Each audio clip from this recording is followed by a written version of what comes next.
When I drew nigh the nameless city, I knew it was accursed. I was traveling in a parched and terrible valley under the moon, and afar I saw it protruding uncannily above the sands, as parts of a corpse may protrude from an ill-made grave. Fear spoke from the age-worn stones of this hoary survivor of the deluge, the great-grandmother of the eldest pyramid, and a viewless aura repelled me and bade me retreat from antique and sinister secrets that no man should see, and no man else had ever dared to see. Remote in the desert of Araby lies the nameless city, crumbling and inarticulate, its low walls nearly hidden by the sands of uncounted ages. When I drew nigh the nameless city, I knew it was accursed. I was traveling in a parched and terrible valley under the moon, and afar I saw it protruding uncannily above the sands, as parts of a corpse may protrude from an ill-made grave. Fear spoke from the age-worn stones of this hoary survivor of the deluge, the great-grandmother of the eldest pyramid, and a viewless aura repelled me and bade me retreat from antique and sinister secrets that no man should see, and no man else had ever dared to see. Remote in the desert of Araby lies the nameless city, crumbling and inarticulate, its low walls nearly hidden by the sands of uncounted ages. It must have been thus before the first stones of Memphis were laid, and while the bricks of Babylon were yet unbaked. There is no legend so old as to give it a name, or to recall that it was ever alive, but it is told of in whispers around campfires and muttered about by grandams in the tents of sheiks, so that all the tribes shun it without wholly knowing why. It was of this place that Abdul al-Hazred, the mad poet, dreamed on the night before he sang his unexplainable couplet. That is not dead which can eternal lie, and with strange aeons even death may die. I should have known that the Arabs had good reason for shunning the nameless city, the city told of in strange tales but seen by no living man. Yet I defied them and went into the untrodden waste with my camel. I alone have seen it, and that is why no other face bears such hideous lines of fear as mine, why no other man shivers so horribly when the night wind rattles the windows. When I came upon it in the ghastly stillness of unending sleep, it looked at me, chilly from the rays of a cold moon amidst the desert's heat, and as I returned its look I forgot my triumph at finding it, and stopped still with my camel to wait for the dawn. For hours I waited, till the east grew grey and the stars faded, and the grey turned to roseal light edged with gold. I heard a moaning and saw a storm of sand stirring among the antique stones, though the sky was clear and the vast reaches of the desert still.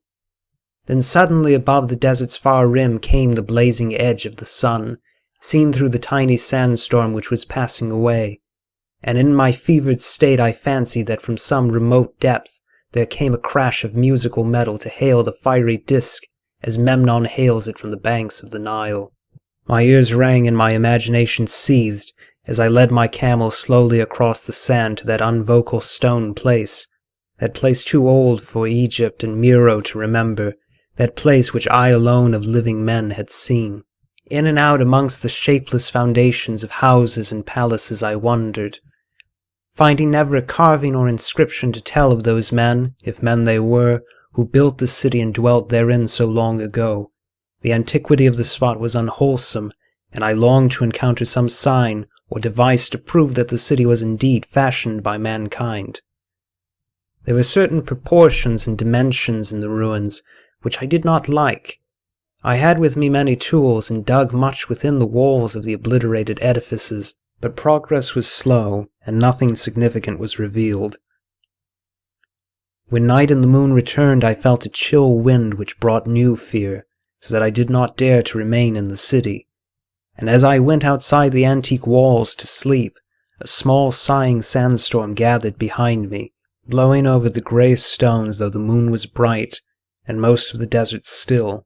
I awaked just at dawn from a pageant of horrible dreams, my ears ringing as from some metallic peal. I saw the sun peering redly through the last gust of a little sandstorm that hovered over the nameless city, and marked the quietness of the rest of the landscape.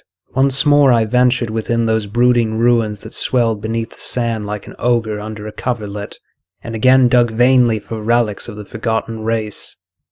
At noon I rested, and in the afternoon I spent much time tracing the walls, and the bygone streets, and the outlines of the nearly vanished buildings. I saw that the city had been mighty indeed, and wondered at the sources of its greatness. To myself I pictured all the splendors of an age so distant that Chaldea could not recall it, and thought of Sarnath the Doomed, and stood in the land of Minar when mankind was young, and of Ib, that was carven of grey stone before mankind existed. All at once I came upon a place where the bedrock rose stark through the sand and formed a low cliff. And here I saw with joy what seemed to promise further traces of the antediluvian people. Hewn rudely on the face of the cliff were the unmistakable facades of several small, squat rock houses or temples, whose interiors might preserve many secrets of ages too remote for calculation. Those sandstorms had long since effaced any carvings which may have been outside. Very low and sand-choked were all of the dark apertures near me, but I cleaned one with my spade and crawled through it, carrying a torch to reveal whatever mysteries it might hold. When I was inside I saw that the cavern was indeed a temple, and beheld plain signs of the race that had lived and worshipped before the desert was a desert. Primitive altars, pillars, and niches, all curiously low, were not absent. And though I saw no sculptures nor frescoes, there were many singular stones clearly shaped into symbols by artificial means. The lowness of the chiseled chamber was very strange, for I could hardly more than kneel upright, but the area was so great that my torch showed only a part at a time. I shuddered oddly in some of the far corners, for certain altars and stones suggested forgotten rites of terrible, revolting, and inexplicable nature, and made me wonder what manner of men could have made and frequented such a temple. When I had seen all that the place contained, I crawled out again, avid to find what the other temples might yield. Night had now approached, yet the tangible things I had seen made curiosity stronger than fear, so that I did not flee from the long moon-cast shadows that had daunted me when I first saw the Nameless City. In the twilight I cleared another aperture, and with a new torch crawled into it, finding more vague stones and symbols, though nothing more definite than the other temple had contained. The room was just as low, but much less broad, ending in a very narrow passage crowded with obscure and cryptical shrines. About these shrines I was prying when the noise of a wind and of my camel outside broke through the stillness and drew me forth to see what could have frightened the beast. The moon was gleaming vividly over the primeval ruins, lighting a dense cloud of sand that seemed blown by a strong but decreasing wind from some point along the cliff ahead of me. I knew it was this chilly, sandy wind which had disturbed the camel, and was about to lead him to a place of better shelter, when I chanced upon to glance up and saw that there was no wind atop the cliff. This astonished me and made me fearful again. But I immediately recalled the sudden local winds I had seen and heard before at sunrise and sunset, and judged it was a normal thing. I decided that it came from some rock fissure leading to a cave, and watched the troubled sand to trace it to its source, soon perceiving that it came from the black orifice of a temple a long distance south of me, almost out of sight. Against the choking sand cloud I plodded toward this temple, which as I neared it loomed larger than the rest, and showed a doorway far less clogged with caked sand.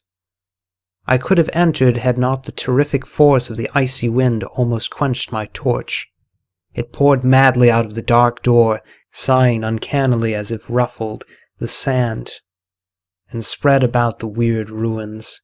Soon it grew fainter and the sand grew more and more still, till finally all was at rest again.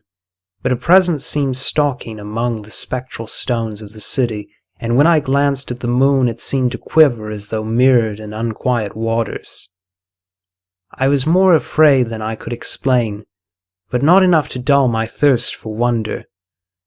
So as soon as the wind was quite gone, I crossed into the dark chamber from which it had come. This temple, as I had fancied from the outside, was larger than either of those I had visited before, and was presumably a natural cavern, since it bore winds from some region beyond. Here I could stand quite upright, but saw that the stones and altars were as low as those in the other temples. On the walls and roof I beheld for the first time some traces of the pictorial art of the ancient race, curious curling streaks of paint that had almost faded or crumbled away, and on 2 of the altars I saw with rising excitement a maze of well-fashioned curvilinear carvings. As I held my torch aloft, it seemed to me that the shape of the roof was too regular to be natural, and I wondered what the prehistoric cutters of stone had first worked upon. Their engineering skills must have been vast. Then a brighter flare of the fantastic flame showed me that for which I had been seeking, the opening to those remoter abysses whence the sudden wind had blown, and I grew faint when I saw that it was a small and plainly artificial door chiseled in the solid rock. I thrust my torch within, beholding a black tunnel with the roof arching low over a rough flight of very small, numerous and steeply descending steps. I shall always see those steps in my dreams, for I came to learn what they meant. At the time I hardly knew whether to call them steps or mere footholds in a precipitous descent. My mind was whirling with mad thoughts, and the words and warnings of Arab prophets seemed to float across the desert from the lands that men know to the nameless city that men dare not know. Yet I hesitated only a moment before advancing through the portal and commencing to climb cautiously down the steep passage, feet first, as though on a ladder. It is only in the terrible phantasms of drugs or delirium that any other man can have had such a descent as mine. The narrow passage led infinitely down like some hideous haunted well, and the torch I held above my head could not light the unknown depths towards which I was crawling. I lost track of the hours and forgot to consult my watch, though I was frightened when I thought of the distance I must be traversing. There were changes of direction and of steepness, and once I came to a long, low, level passage where I had to wriggle feet first along the rocky floor, holding my torch at arm's length beyond my head. The place was not high enough for kneeling. After that were more of the steep steps, and I was still scrambling down interminably when my failing torch died out. I do not think I noticed it at the time, for when I did notice it, I was still holding it high above me as if it were ablaze. I was quite unbalanced with that instinct for the strange and the unknown which has made me a wanderer upon earth and a haunter of far, ancient and forbidden places. In the darkness there flashed before my mind fragments of my cherished treasury of demonic lore, sentences from Alhazred the mad Arab, paragraphs from the apocryphal nightmares of Damascus, and the infamous lines from the delirious Image du Monde of Gautier de Metz. I repeated queer extracts and muttered of Aphorasab and the daemons that floated with him down the Oxus, later chanting over and over again a phrase from one of Lord Dunsany's tales, the unreverberate blackness of the abyss. Once when the descent grew amazingly steep, I recited something in sing-song from Thomas More until I feared to recite more.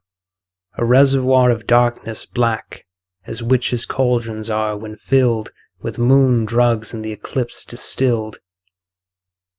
Leaning to look if foot might pass, down through that chasm I saw beneath, as far as vision could explore, the jetty sides as smooth as glass, looking as if just varnished over with that dark pitch the sea of death throws out upon its slimy shore.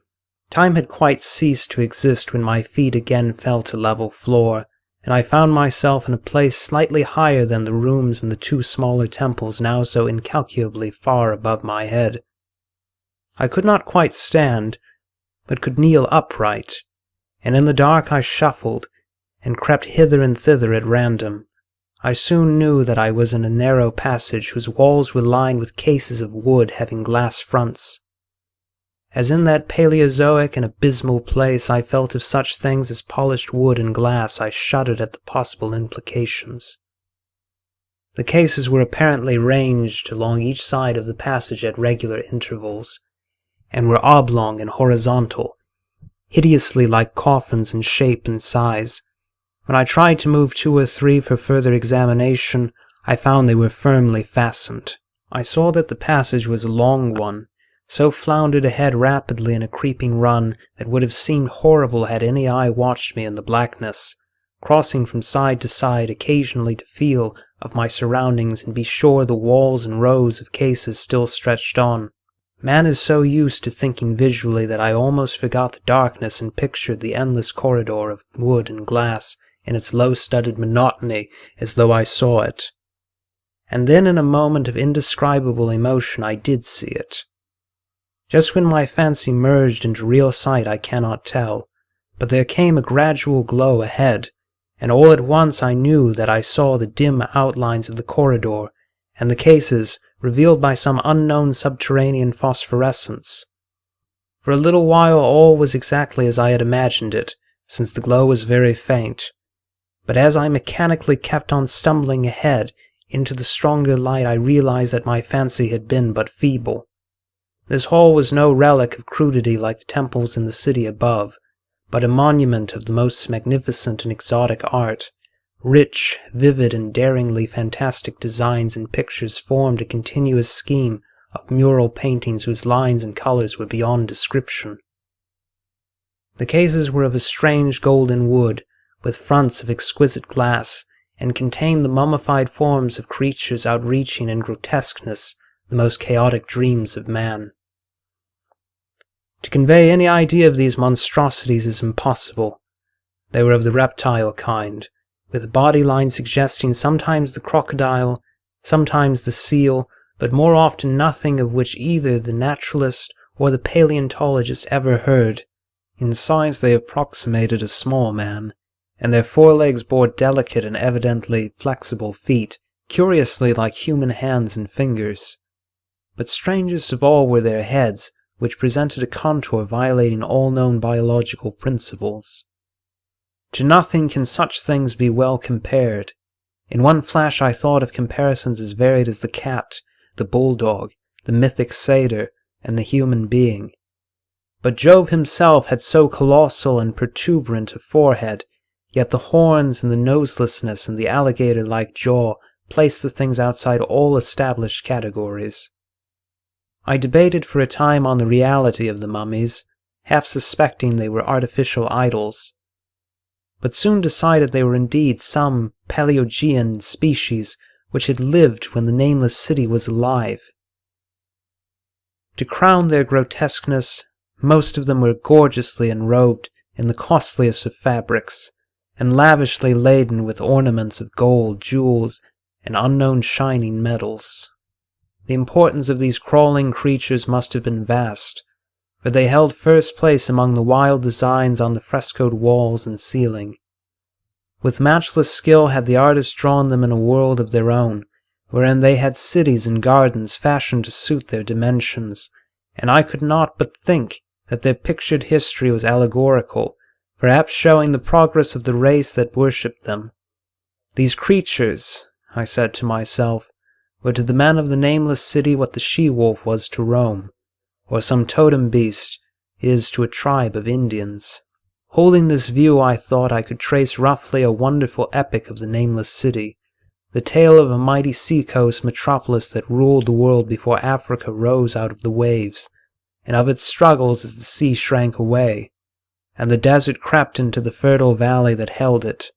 I saw its wars and triumphs, its troubles and defeats, and afterward its terrible fight against the desert when thousands of its people, here represented an allegory by the grotesque reptiles, were driven to chisel their way down through the rocks in some marvelous manner to another world whereof their prophets had told them.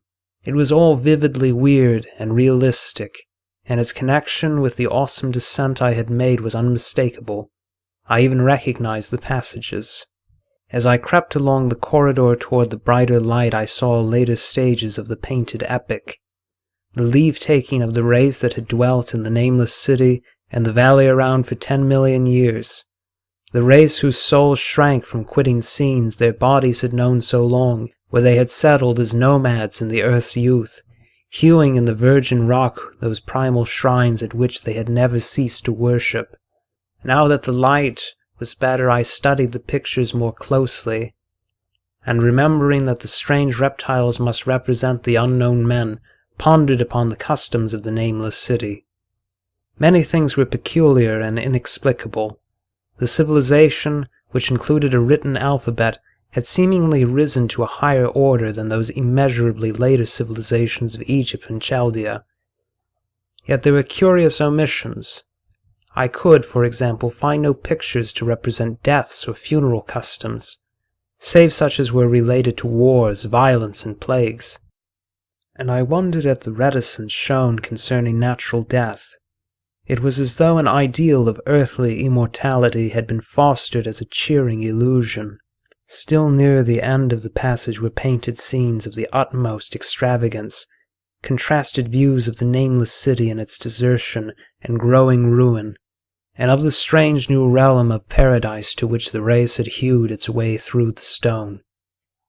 In these views the city and the desert valley were shown always by moonlight, a golden nimbus hovering over the fallen walls and half revealing the splendid perfection of former times, shown spectrally and elusively by the artist. The paradisal scenes were almost too extravagant to be believed, portraying the hidden world of eternal day filled with glorious cities and ethereal hills and valleys. At the very last I thought I saw signs of an artistic anticlimax. The paintings were less skillful and much more bizarre than even the wildest of the earlier scenes. They seemed to record a slow decadence of the ancient stock, coupled with a growing ferocity toward the outside world from which it was driven by the desert. The forms of the people, always represented by the sacred reptiles, appeared to be gradually wasting away, though their spirit as shown hovering about the ruins by moonlight gained in proportion. Emaciated priests displayed as reptiles in ornate robes cursed the upper air and all who breathed it, and one terrible final scene showed a primitive-looking man, perhaps a pioneer of ancient Iram, the city of pillars, torn to pieces by members of the elder race. I remembered how the Arabs fear the Nameless City, and was glad that beyond this place the grey walls and ceiling were bare. As I viewed the pageant of mural history, I had approached very closely the end of the low-ceiled hall, and was aware of a great gate through which came all of the illuminating phosphorescence. Creeping up to it, I cried aloud in transcendent amazement at what lay beyond, for instead of other and brighter chambers, there was only an illimitable void of uniform radiance, such as one might fancy when gazing down from the peak of Mount Everest upon a sea of sunlit mist. Behind me was a passage so cramped that I could not stand upright in it. Before me was an infinity of subterranean effulgence. Reaching down from the passages into the abyss was the head of a steep flight of steps, small, numerous steps like those of the black passages I had traversed, but after a few feet the glowing vapors concealed everything. Swung back open against the left-hand wall of the passage was a massive door of brass, incredibly thick and decorated with fantastic bas-reliefs, which could have closed shut the whole inner world of light away from the vaults and passages of rock. I looked at the steps, and for the nonce dared not try them. I touched the open brass door, and could not move it. Then I sank prone to the stone floor, my mind aflame with prodigious reflections, which not even a death-like exhaustion could banish. As I lay still with closed eyes, free to ponder, many things I had lightly noted in the frescoes came back to me with new and terrible significance. Scenes representing the Nameless City in its heyday, the vegetation of the valley around it, and the distant lands with which its merchants traded. The allegory of the crawling creatures puzzled me by its universal prominence, and I wondered that it should be so closely followed in a pictured history of such importance. In the frescoes the Nameless City had been shown in proportions fitted to the reptiles. I wondered what its real proportions and magnificence had been, and reflected a moment on certain oddities I had noticed in the ruins. I thought curiously of the lowness of the primal temples and of the underground corridor, which were doubtless hewn thus out of defense to the reptile deities there on it. Though it perforce reduced the worshippers to crawling, perhaps the very rite had involved a crawling in imitation of the creatures. No religious theory, however, could easily explain why the level passages in that awesome descent should be as low as the temples, or lower, since one could not even kneel in it. As I thought of the crawling creatures whose hideous mummified forms were so close to me, I felt a new throb of fear. Mental associations are curious, and I shrank from the idea that except for the poor primitive man torn to pieces in the last painting, mine was the only human form amidst the many relics and symbols of primordial life. But as always in my strange and roving existence, wonder soon drove out fear, for the luminous abyss and what it might contain presented a problem worthy of the greatest explorer. That a weird world of mystery lay far down that flight of peculiarly small steps I could not doubt, and I hoped to find there those human memorials which the painted corridor had failed to give. The frescoes had pictured unbelievable cities, hills, and valleys in this lower realm, and my fancy dwelt on the rich and colossal ruins that awaited me.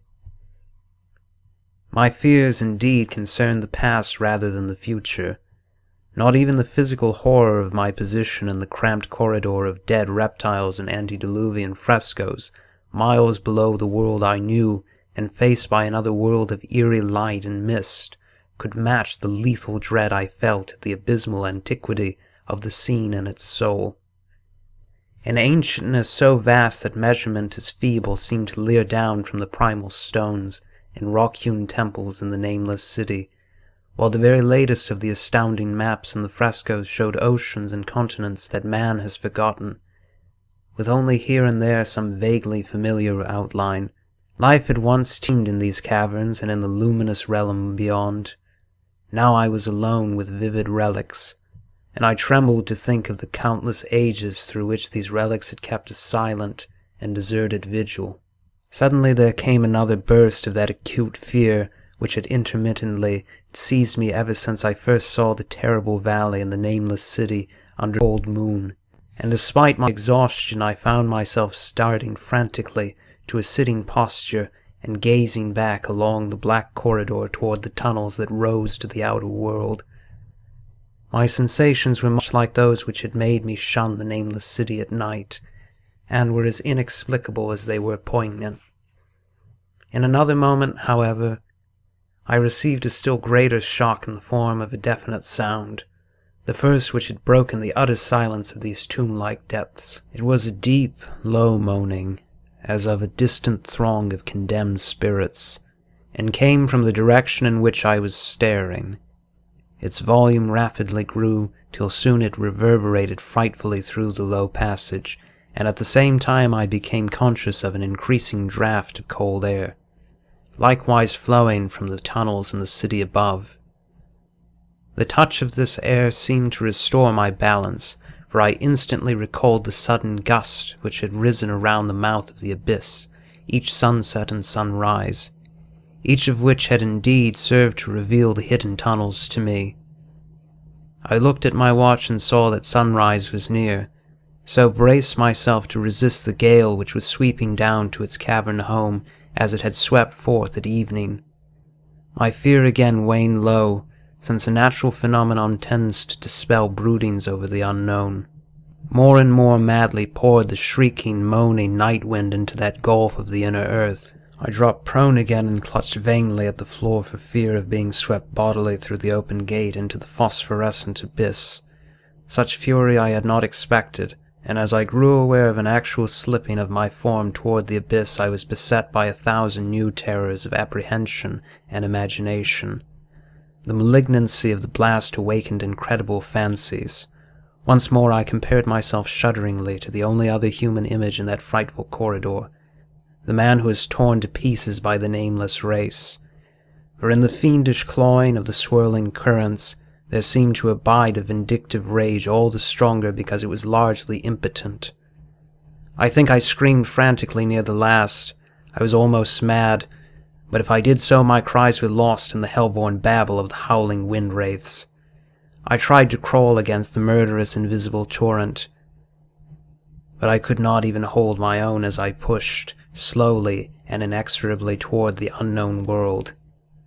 Finally reason must have wholly snapped, for I fell to babbling over and over that unexplainable couplet of the mad Arab Alhazred, who dreamed of the nameless city, that is not dead which can eternal lie, and with strange eons even death may die.